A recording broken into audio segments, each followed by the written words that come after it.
Voici la carte militaire du 22 février 2025 avec tout d'abord une frappe de 6 drones sur l'usine de pompage de pétrole de Kropotkin. Donc c'est une usine de pompage importante qui a un énorme oléoduc qui permet donc de pomper du pétrole de la mer Noire pour l'envoyer au Kazakhstan. Il faut savoir que 40% de l'installation totale appartient aux Américains. Donc, alors une partie aux Russes et une partie au Kazakhstan. Mais une grosse partie appartient aux Américains. Alors pourquoi l'Ukraine a fait ça? Bah, certainement après les tensions qu'il y a eu avec Trump, ceci expliquerait cela. En tous les cas, bon, c'est bien entendu aussi pour ennuyer la Russie, mais ça ennuie aussi le Kazakhstan.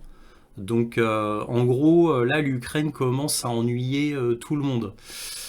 Alors sinon, concernant les frappes générales, les Russes ont frappé beaucoup avec drones et missiles Kiev, la ville de Nikolaïev et aussi Odessa de manière assez massive. C'est pour ça que j'en parle. Donc évidemment, tout ce qui est visé, c'est comme d'habitude, c'est surtout les infrastructures énergétiques. Alors maintenant sur le front, donc concernant l'oblast de Kherson, rien de spécial. Sur l'oblast de Zaporojye, rien de spécial. Et apparemment, les Russes commenceraient à agglutiner des forces ici. Alors c'est vrai que je vous en avais déjà parlé il y a quelques mois. Apparemment cette fois c'est sûr. Parce que là on en parlait, même les Ukrainiens le disaient, mais rien n'était confirmé. Là maintenant c'est confirmé, il y aurait beaucoup de forces russes qui s'agglutineraient ici, donc au sud ouest d'Orerov, donc ici. Donc ça s'agglutinerait ici et apparemment il commencerait à avancer. Bon, nous allons voir, mais cette fois l'information est vraiment confirmée sur place avec vidéo, photos, etc. Donc là, pour une fois, c'est sûr et certain. Alors là où il se passe le plus de choses, bien entendu, c'est toujours dans l'oblast de Donetsk. Dans l'oblast de Donetsk, il y a eu des avancées importantes. Donc là, vous voyez ici, donc c'est dans la zone qu'on nommait Velika Novosilka. Donc vous voyez que les Russes se rapprochent de la fameuse mine de lithium, donc une ville mine, hein, une ville minière de Shevchenko. Donc endroit très important puisque apparemment c'est une des plus grosses mines de lithium d'Ukraine. Donc là les Russes ont bien avancé. Alors là j'ai fait une ligne verte. Alors pourquoi une ligne verte? Parce que c'est une ligne de défense ukrainienne avec apparemment tranchées, dents de dragon, etc. Et les Russes avancent vers cette ligne. Et là, comme vous pouvez voir, il y a eu cette avancée importante, mais il y en a eu une encore peut-être même plus grande. Car là, on a un chaudron qui est en train de disparaître, qui est en train de se refermer. On avait un énorme chaudron. Donc les Russes ont fait une grosse avancée et vous pouvez voir que l'avancée s'est faite par le sud. Et donc là, ils ont pris presque entièrement Kostiatynopil. Donc bien sûr, ensuite les Russes longeront la grande route pour se diriger vers ce chapelet de deux petites villes. Certainement, c'est ce que je pense tout du moins. Tout d'abord, évidemment, ils vont refermer complètement le chaudron et après, certainement, ils prendront cette grande route afin peut-être de prendre en tenaille les forces ukrainiennes qui sont ici. Bref, donc sur Pakrovsk maintenant, bah, sur Pakrovsk, pas grand-chose. Pas grand-chose, donc les 2 dernières semaines ont été très actives. Là, pas grand-chose, donc les Russes consolident, mais c'est tout. Donc pas d'avancée. Alors cela dit, c'est un peu normal puisque là l'Ukraine est en panique et ils envoient toutes leurs forces dans 3 endroits principaux. Donc Pakrovsk, Tchassivyar et Kursk. C'est les trois endroits où ils envoient le plus d'hommes. Et j'ai envie de vous dire pour se faire massacrer, puisque ça n'a absolument aucun sens. militaire, ça n'a aucun intérêt stratégique. On envoie les gens à la mort. Mais bon, c'est comme ça depuis très longtemps, ça ne va pas changer. Donc là, Toretsk, sur Toretsk, il ne s'est rien passé non plus. Alors là, on va dire c'est le reste ukrainien, j'ai envie de vous dire.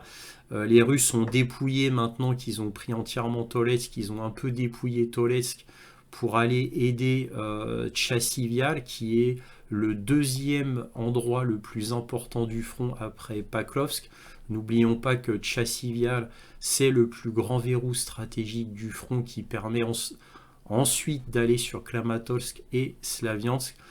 Il y a eu une grosse avancée par le sud de Tchassivial. Alors la semaine dernière, je vous avais dit qu'il y avait fort à parier que les Russes, ce samedi-là, allaient prendre Tchassivial. Non, ils n'ont toujours pas pris complètement Tchassivial. Ils ont plutôt décidé d'avancer vers le sud, là où il y a le moins de forces ukrainiennes. Et là, ils ont fait des avancées très importantes par rapport à la zone où d'habitude dans cette zone les avancées sont très petites. Là, vous avez vu qu'ils ont fait des avancées dans le sud très très importantes. Par contre, ici, ça bloque parce que, comme je vous l'avais dit depuis plusieurs semaines, c'est dans le nord-est de Tchassiviar où il y a le plus de troupes ukrainiennes. Et malgré que les Russes aient pris 98% de la ville, eh bien, il y a les forces ukrainiennes qui sont tout autour. Il y en a d'autres forces qui viennent comme ça en renfort. Ils ne veulent surtout pas perdre Tchassivial, tout comme ils ne veulent pas perdre Paklovsk. Hein. Donc ça, c'est les endroits les plus chauds que les Ukrainiens veulent garder à tout prix. C'est pour ça qu'ils résistent, ils résistent, ils résistent. Et comme déjà dit la semaine dernière, toujours aucun ordre de retraite sur Kramatorsk, rien du tout. Même Kostiatinivka, même pas. Toujours aucun ordre de retraite. Ils s'agglutinent autour, sachant que là il y a des champs, donc ils n'ont strictement aucune chance. Et pourtant, ils devraient connaître la stratégie russe, hein, comme ils l'ont fait plus au nord sur Kupiansk. Sur Kupiansk, il y avait une force un peu résistante contre les Russes. Les Russes, qu'est-ce qu'ils ont fait? Ils vont ailleurs, là où il y a une faille de sécurité, là où c'est le plus faible. Ils vont là où il y a le maillon faible. Donc le maillon faible de Tchassiviar, c'est le sud. Et ils vont certainement prendre Tchassiviar comme ça, en tenaille par le sud, donc ils vont peut-être remonter comme ça et prendre les forces ukrainiennes à revers. Bon, c'est ce que je suppose tout du moins. Sur la zone de Sivelsk, il ne s'est rien passé de bien important. Là, les forces russes ici consolident énormément. Apparemment, il y a une grosse attaque qui devrait, d'après ce que j'ai pu comprendre, attaquer Sivelsk. Évidemment, tout c'est toujours pareil, on ne sait pas quand. Là, les Russes ont pris une ville, donc là, ils s'adossent à cette voie d'eau. Donc, évidemment, ils veulent traverser cette voie d'eau. Dans tous les cas, là, ils ont fait une petite prise. Bon. Alors, vous voyez qu'il y a deux grosses flèches bleues pour indiquer les avancées stratégiques futures russes. Bien entendu, ils veulent prendre Krasny Liman. Ça, c'est leur proie future dans la région. Sinon, sur Kupiansk, il ne s'est absolument rien passé. Ça bataille fort. Alors, ça bataille fort ici. Hein. Vous voyez que les Russes n'avancent pas depuis déjà longtemps. Ça fait, je dirais, plus de 2 mois qu'ils n'avancent pas ici. Par contre, ils ont énormément avancé au nord. Mais là, ça y est, ils ont arrêté d'avancer. Donc, je suppose qu'ils vont consolider, faire agglutiner énormément de troupes pour peut-être faire une descente stratégique pour prendre Kupiansk par le nord, comme ça. Ce qui est tout à fait possible étant donné qu'il y a une grosse force russe ici. Alors maintenant, concernant le Vovchansk-Lipsy, donc là absolument rien. Décidément, les Russes ne font que se défendre dans cette zone. Mais sur Koursk, là il s'est passé quelque chose d'énorme. Et bien sur Koursk, les Russes ont fait une avancée extraordinaire. Je crois que c'est la plus grosse avancée depuis qu'il y a le front de Koursk qui existe côté russe. C'est la plus grosse avancée que j'ai jamais vue depuis qu'il y a le front de Koursk. Regardez un peu, une énorme avancée. Et là, ils ont carrément empiété côté ukrainien. Hein, ils ont pris Bassivka. Voilà. Donc, ils ont pris aussi Novenkié. Voilà. Donc, carrément en Ukraine, ici. Il y a déjà une partie ici qui a été prise en Ukraine, mais vous voyez l'avancée qui se dirige vers Souja. Donc, alors, ça va apparemment partir du côté gauche. Là, il y a trop de forces ukrainiennes du côté droit de Souja. Hein, n'oublions pas, la semaine dernière, les forces ukrainiennes qui se sont dirigées dans cette direction et cette direction. Donc, cette direction et cette direction. Ils ont été repoussés non sans mal concernant Tchetskaya. Non sans mal, hein, côté russe. Donc là, ça y est, c'est fini, ça a été complètement repoussé.